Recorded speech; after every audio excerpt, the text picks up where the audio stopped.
사랑하는 성도 여러분, 오늘도 우리 하나님의 은혜와 평강과 그리고 회복의 기쁨이 여러분과 여러분의 가정 그리고 여러분의 일터에 가득하기를 축복합니다. 오늘은 사명의 회복 그 네 번째로 일터 현장에 하나님의 나라를 이라는 제목으로 말씀을 전하고자 합니다. 요즘 우리 청년들 일자리 잡기가 무척이나 어렵습니다. 청년들뿐만 아니라 일자리를 찾고 있는 분들이 아주 많이 있는데 그 일이 그렇게 수월하지가 않습니다. 그러면 우리가 일자리를 얻으면 덜 기쁘고 즐겁고 행복할까요? 회사에 열심히 다니는 한 분에게 묻습니다. 당신은 왜 일하시나요? 그러면 너무나 당연한 질문을 왜 하느냐 하는 마음으로 다 먹고 살기 위해 그런 거죠. 그렇게 얘기하는 사람들이 많이 있습니다. 그렇습니다. 우리가 일을 해야 먹고 살 수 있죠. 그런데 여러분에게 제가 다시 질문을 드리겠습니다. 여러분에게 일이 먹고 사는 것, 그 이상의 의미가 있다면 그것은 무엇일까요? 한 번도 생각해 본 적이 없다는 듯이 멍하게 바라보는 사람들도 많이 있습니다. 일터에서 수고하시는 여러분은 아침에 일터를 나서는 마음이 어떠신가요? 가슴이 벅차오르십니까?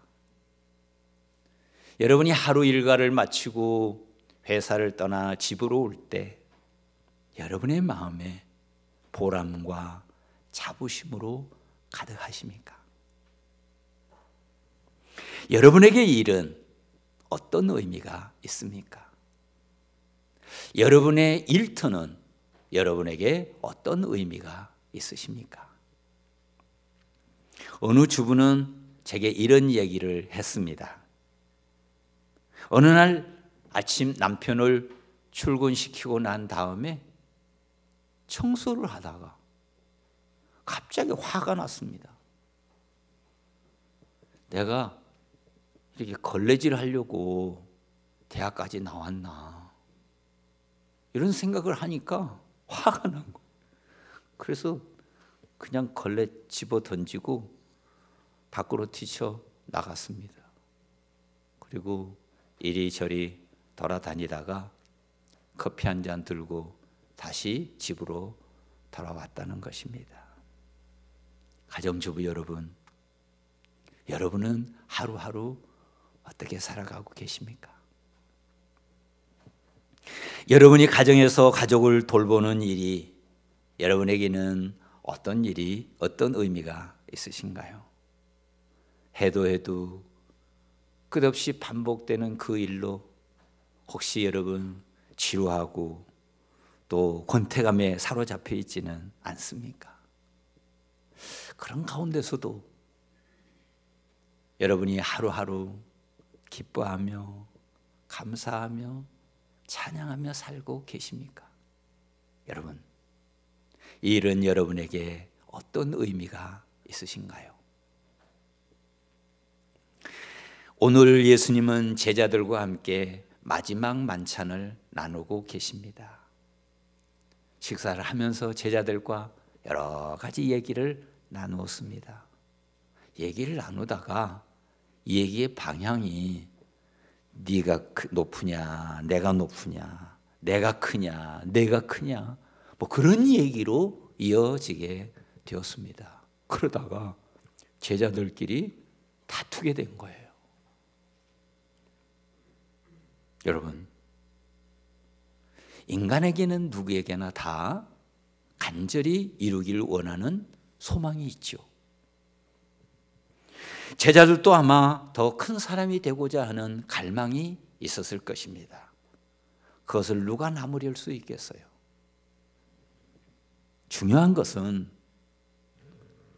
어떤 사람이 더 큰 사람이냐 하는 것이고, 그 큰 사람이 되기 위해서 어떻게 해야 되느냐, 이게 중요한 것 아니겠습니까? 여러분은 어떤 사람이 더 큰 사람이라고 생각하십니까? 더 큰 사람이 되기 위해서 여러분이 할 수 있는 방법이 뭐라고 생각하십니까?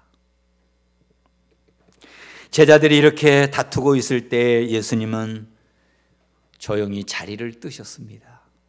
그리고 밖에 가서 대야에 물을 받아가지고 다시 다락방으로 들어오셔서 제자들의 발을 한 사람 한 사람 씻어 주셨습니다. 다 씻어 주신 다음에 다시 당신의 자리로 돌아가신 다음에 제자들에게 말씀을 하셨어요. 그 말씀의 주제는 리더십입니다. 세상에서 일하는 세상의 지도자들의 리더십과 하나님 나라의 리더들의 리더십이 어떻게 다른지 그 설명을 예수님께서 해 주신 것입니다. 오늘 25절을 함께 보시겠습니다. 제가 읽겠습니다. 예수께서 이르시되 이방인의 임금들은 그들을 주관하며 그 집권자들은 은인이나 칭함을 받으나. 여기에 예수님 말씀하십니다. 세상의 지도자들은 백성들을 주관한다, 이렇게 말씀하시는데, 이 주관한다는 이 뜻은 백성들 위에 군림한다, 또 강제로 백성을 억압한다, 그리고 권력을 휘두른다, 권세를 부린다, 뭐 이런 뜻입니다. 세상의 지도자들은 그렇다는 거죠. 계속해서 예수님 말씀하십니다. 26절입니다. 너희는 그렇지 않을지니 너희 중에 큰 자는 젊은 자와 같고 다스리는 자는 섬기는 자와 같을지니라. 너희는 그렇지 않을지니 무슨 뜻입니까? 예수님의 제자들은 백성들 위에 군림하는 세상 지도자들과는 달라야 한다는 것입니다. 그런데 여기서 예수님은 왜 제자들에게 이 리더십에 대해서 말씀하고 계시죠? 그것은 이 땅에 하나님의 나라를 세우는 것이 가장 중요한 사명이기 때문에 그렇습니다. 예수님이 제자들에게 주신 사명 중에 가장 귀한 사명은 이 땅에 하나님의 나라를 세우는 것입니다. 그런데 하나님의 나라를 세우는데 결정적 요인이 있습니다. 그것이 무엇입니까? 리더십입니다. 리더십이 결정적 요인이에요. 하나님은 이 땅에 아름다운 하나님의 나라를 세우기 원하십니다. 하나님은 우리나라 대한민국에도 하나님의 나라를 세우기를 원하시고, 대한민국뿐만 아니라 열방에 아름다운 하나님의 나라를 세우기를 원하십니다. 그뿐만 아니고 우리의 가정에도 우리의 일터에도 하나님의 나라를 세우기를 원하십니다. 사랑과 기쁨과 평화가 넘치는 하나님의 나라, 이건 모든 그리스도인들의 사명입니다.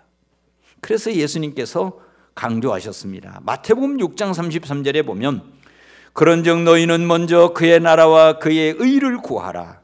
그리하면 이 모든 것을 너희에게 더하시리라. 무슨 뜻입니까? 너희들이 먹고 사는 문제, 그것은 내가 책임진다. 너희들은 먼저 그 나라와 그의 의를 구하라. 하나님의 나라를 위해서 일하라. 그러면 내가 나머지는 책임진다. 그런 뜻입니다.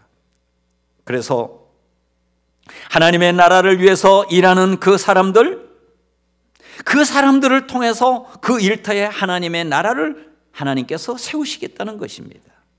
그러면 여러분, 하나님 나라의 지도자는 어떤 리더십을 가져야 합니까? 하나님 나라의 지도자는 어떤 자세로 일을 해야 됩니까? 어떻게 해야 우리의 일터에 하나님의 나라가 임하겠습니까? 오늘 세 가지를 여러분에게 말씀을 드리고자 합니다. 하나님 나라를 세우는 리더십, 첫 번째는 배움의 자세입니다.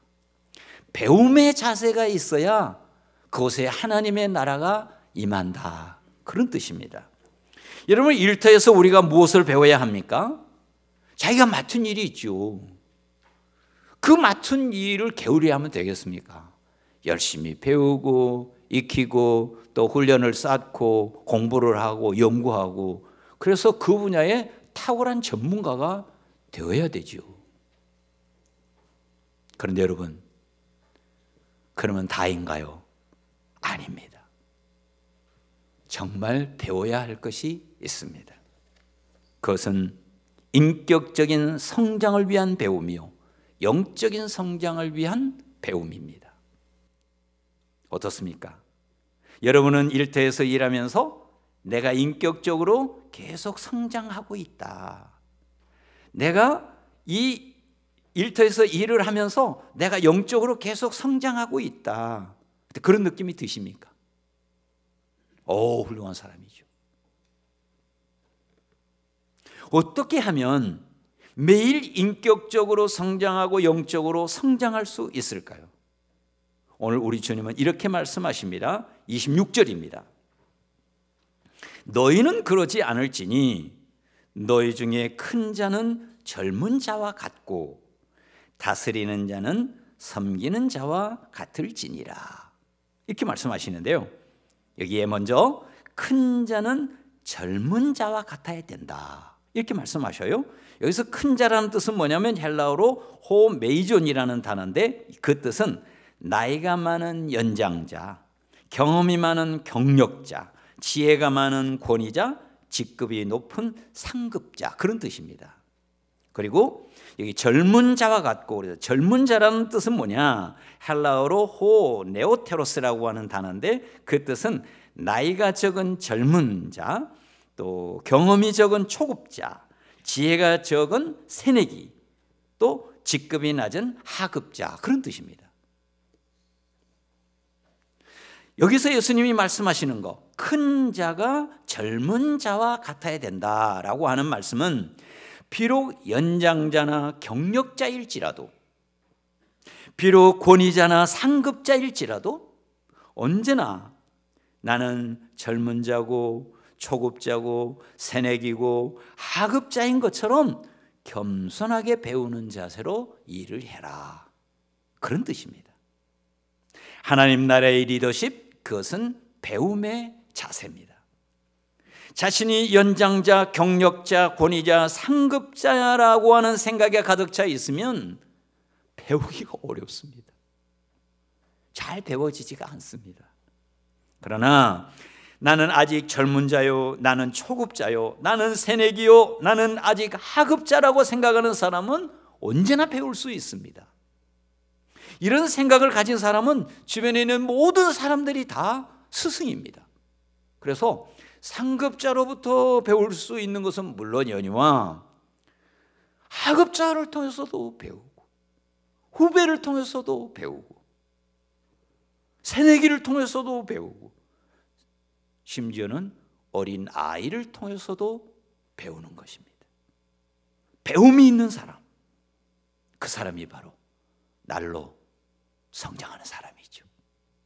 우리 솔직하게 한번 얘기 한번 해봅시다.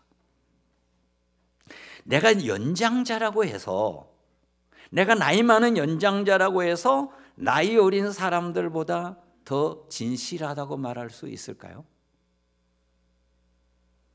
내가 경력자라고 해서 초보자보다 더 성실하다고 말할 수 있을까요?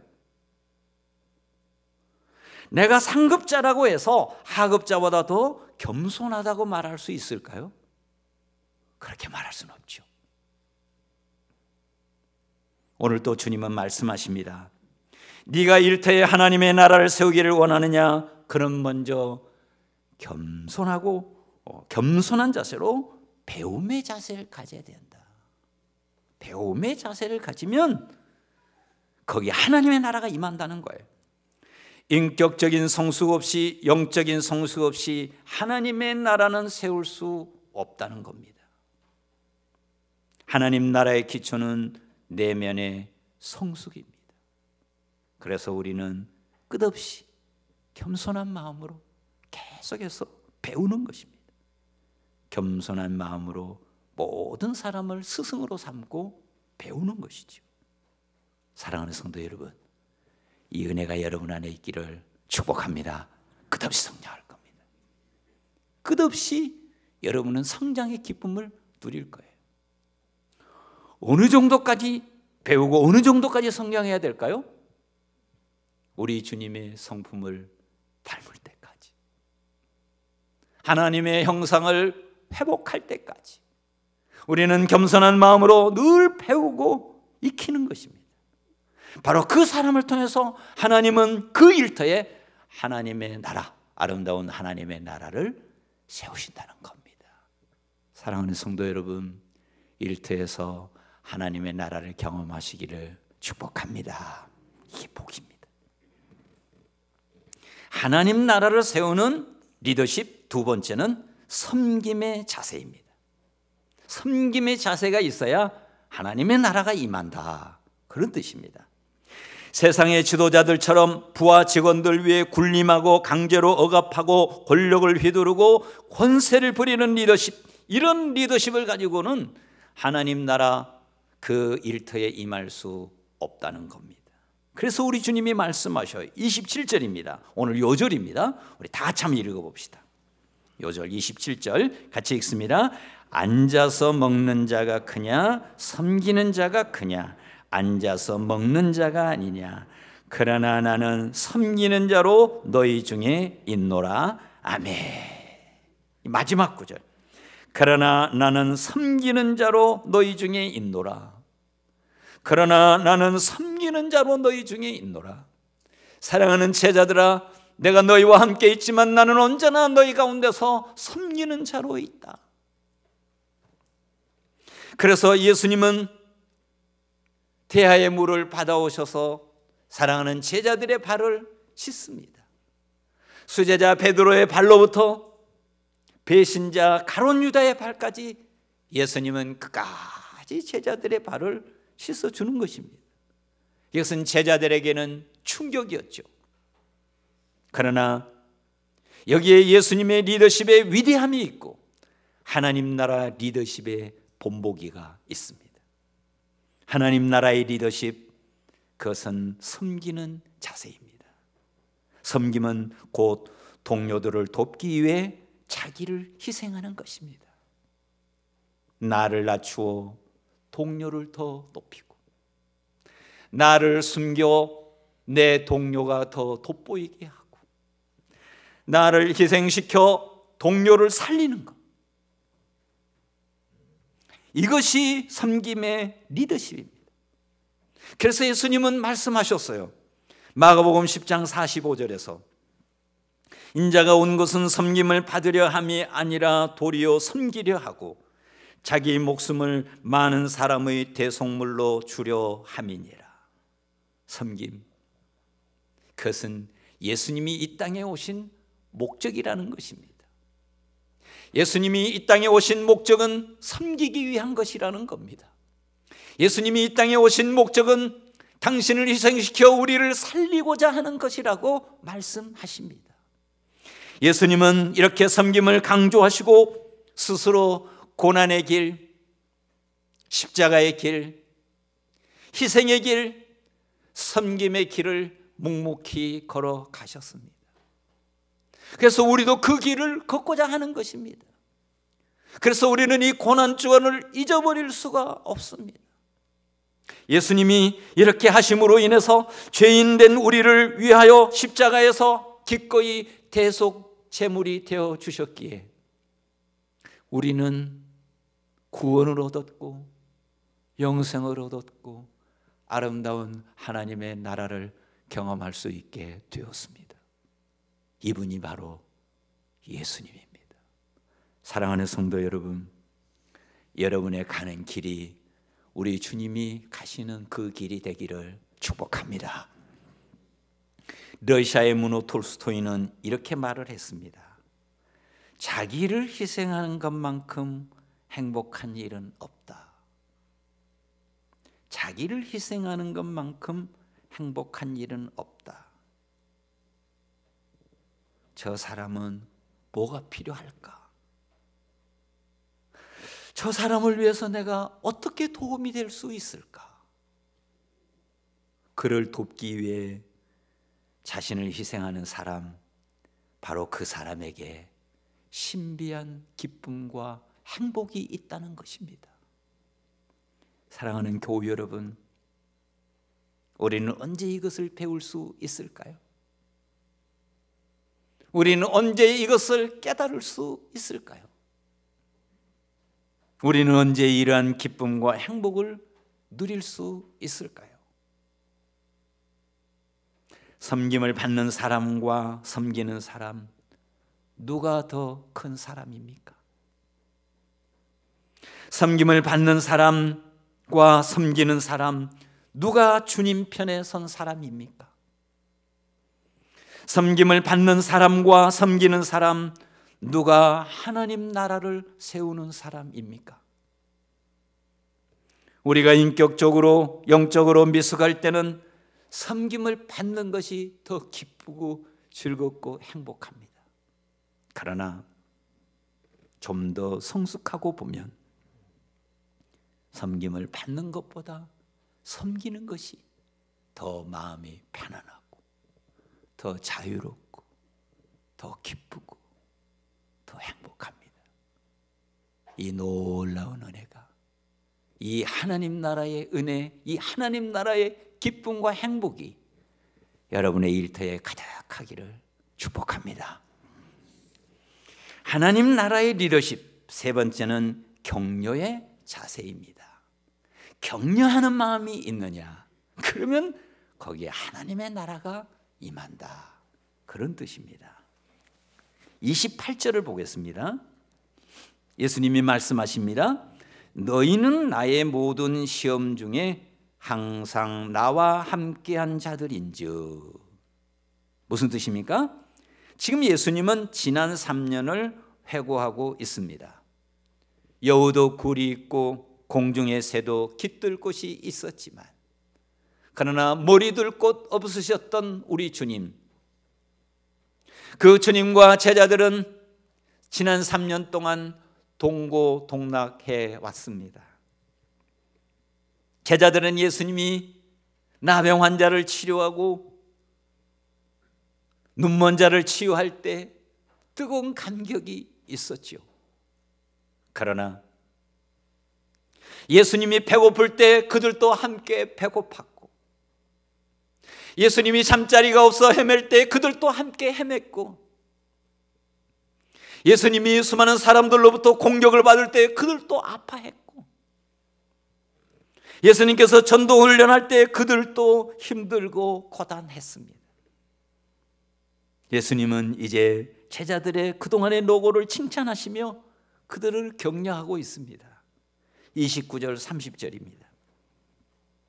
내 아버지께서 나라를 내게 맡기신 것 같이 나도 너희에게 맡겨 너희로 내 나라에 있어 내 상에서 먹고 마시며 또는 보좌에 앉아 이스라엘 12지파를 다스리게 하려 하노라. 무슨 뜻입니까? 예수님은 제자들을 인정하시며 이렇게 약속합니다. 너희들이 지금까지 나와 함께 고난을 당하지 않았느냐? 앞으로도 너희에게 또 고난이 남아 있을 것이다. 그러나 때가 되면 하나님의 나라가 온전하게 임하면 그때 내가 너희들을 높여 지도자가 되게 할 것이고 너희를 통해서 이스라엘의 12지파를 다스리게 할 것이다. 하나님이 그들에게 우리 주님이 약속하시는 겁니다. 여러분, 제자들이 이 예수님의 말씀을 듣고 얼마나 기뻤을까요? 그래, 지난 시간 헛되지 않았구나. 지난 시간 힘들고 어려웠지만 이 일은 보람 있는 일이요, 이것은 영광된 일이었구나. 많은 위로와 힘을 얻었을 것입니다. 하나님 나라의 리더십, 그것은 격려의 자세입니다. 우리는 일터에서 고단한 하루하루를 보내고 있습니다. 그런데 여러분, 일터에 격려가 없다면 얼마나 힘들겠어요? 여러분이 하루 종일 애쓰고 수고하고 지쳐 있는데 누군가 다가와서 따뜻한 커피 한 잔을 내밀면서 여러분을 진실한 마음으로 격려해 준다면 얼마나 힘이 날까요? 이야, 정말 대단하시군요. 항상 이렇게 최선을 다하는 모습이 너무 아름답습니다. 김대리 정말 최고야. 김 과장은 우리 회사의 자부심이야. 당신 덕분에 저도 힘이 저절로 납니다. 여러분의 격려로 수많은 사람들이 새 힘을 얻게 될 겁니다. 사랑하는 성도 여러분, 격려자로 여러분의 일터에서 살아가시기를 축복합니다. 제가 잘 알고 있는 그 직원 한 분이 있는데, 이분은 이제 벌써 별 2를 붙이고 계셔요. 근데 이분이 이제 지휘관이 되면서 늘 하나님 앞에 기도하면서 주님 따라가기를 원하시는 분인데, 이분이 이렇게 예하 부대에 이렇게 방문하면 병사들이 도망을 치는 게 아니고 막 오히려 달라붙는 그런 분이었습니다. 어떻게 그럴 수 있나? 그래서 이제 그분하고 쭉 얘기를 나누다 보니 이런 얘기를 해요. 자기 경험을 얘기하는 거죠. 자기가 이제 대대장, 아니 그 중대장 때 병사들이 전역을 하지 않습니까? 그러면 한 5명, 6명이 신고를 하는 겁니다. 그러면 전역하는 병사들에게 한 사람 한 사람 이렇게 스카프를 매주었답니다. 그리고 뭐라고 멘트를 했냐면, 세상에 나가서 힘들고 지친 사람들을 보면 이것으로 눈물을 닦아주세요. 그렇게 얘기를 했다고 합니다. 그리고 전역하는 병사들 한 사람 한 사람에게 카드를 이렇게 써주었는데, 그 카드가 $1 카드 이렇게 얘기를 하더라고요. 근데 실제로 그 카드 안에는 $1가 들어있고, 그리고 그 카드에 자기가 직접 이제 쓰는 거예요. 뭐라고 쓰냐? $1의 꿈, 이제 세계로 나아가 대한민국의 대표 리더로 성장하시기를 바랍니다. 그렇게 카드에 써 주었답니다. 이분은 지금 이제 장로님이신데, 장병들이 어떻게 하면 신앙생활을 잘할 수 있을까? 최선을 다해 돕는 분이에요. 그리고 어떻게 하면 우리 주님처럼 병사들을 섬길 수 있을까? 우리 주님처럼 어떻게 병사들을 격려할 수 있을까? 이게 이분의 고민이고 기도 제목이에요. 제게도 부탁을 했어요. 목사님, 제가 그런 지휘관이 될 수 있도록 기도해 주세요. 얘기하는 중에 이분의 삶의 모토를 알게 되었습니다. 아무리 바빠도 예배는 드리고, 아무리 굶어도 말씀은 읽고, 아무리 힘들어도 새벽 기도는 하고, 아무리 가난해도 11조는 한다. 이게 이분의 삶의 모토였습니다. 그래서 이분이 근무하는 그 부대는 항상 하나님의 은혜가 가득했습니다. 사랑하는 성도 여러분, 여러분은 일주일 내내 일하고 있는 일터, 그 일터에서 어떻게 보내기를 원하십니까? 여러분은 여러분의 일터가 어떤 모습이 되었으면 좋겠습니까?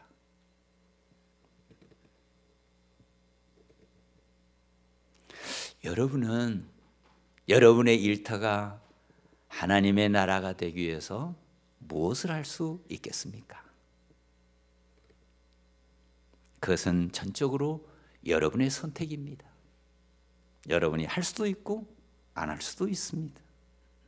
요즘은 코로나로 모두가 다 힘들어하고 있습니다. 그러나 만일 여러분이 일터에서 배움의 자세를 가지고 모든 상관이며 부하 직원이며 동료들을 보면서 한 가지라도 배우려고 애를 쓴다면 여러분은 동료들을 존귀한 자로 대우할 것이고, 그리고 여러분은 매일 인격적으로 영적으로 성장하는 뿌듯함을 경험하게 될 것입니다. 만일 여러분이 일터에서 섬김의 자세를 가지고 함께 일하는 모든 분들에게 작은 것이라도 도움을 주기를 원한다면 여러분의 회사는 생기와 활기로 가득 차게 될 것이고, 여러분의 매일은 기쁨과 보람으로 충만하게 될 것입니다. 만일 여러분이 일터에서 격려의 자세를 가지고 동료들을 찾아다니며 칭찬하고 인정해 준다면 여러분의 회사는 기쁨과 즐거움으로 가득 찰 것이고, 여러분은 예수 그리스도의 신실한 제자로서의 자부심으로 가득하게 될 것입니다. 그리고 마침내 여러분의 일터에서 위대한 하나님의 나라, 아름다운 하나님의 나라를 매일매일 경험하고 살 것입니다. 오늘 또 주님은 우리에게 말씀하십니다. 앉아서 먹는 자가 크냐, 섬기는 자가 크냐? 앉아서 먹는 자가 아니냐? 그러나 나는 섬기는 자로 너희 중에 있노라. 아멘. 기도하겠습니다. 하나님 아버지, 아름다운 하나님 나라의 비전을 우리에게 주시고 그것을 사명으로 주시는 우리 하나님 아버지, 우리는 떨리는 마음으로 이 사명을 받습니다. 우리의 가정에도 우리의 일터에도 아름다운 하나님의 나라가 임하기를 소망하며 최선의 삶을 살고 싶습니다. 하나님, 늘 잊어버리는 우리를 깨우쳐 주셔서 우리의 사명을 깨닫게 하셔서 사명자로의 삶을 충실하게 살아가게 하시고, 마침내 우리가 그 일터를 떠나는 그 순간에 뜨거운 하나님의 위로와 격려를 받는 믿음의 용사들이 되도록 주님 도와 주옵소서. 하나님, 기대합니다. 우리를 그렇게 사용하여 주옵소서. 우리 주님 예수 그리스도의 이름으로 기도합니다. 아멘.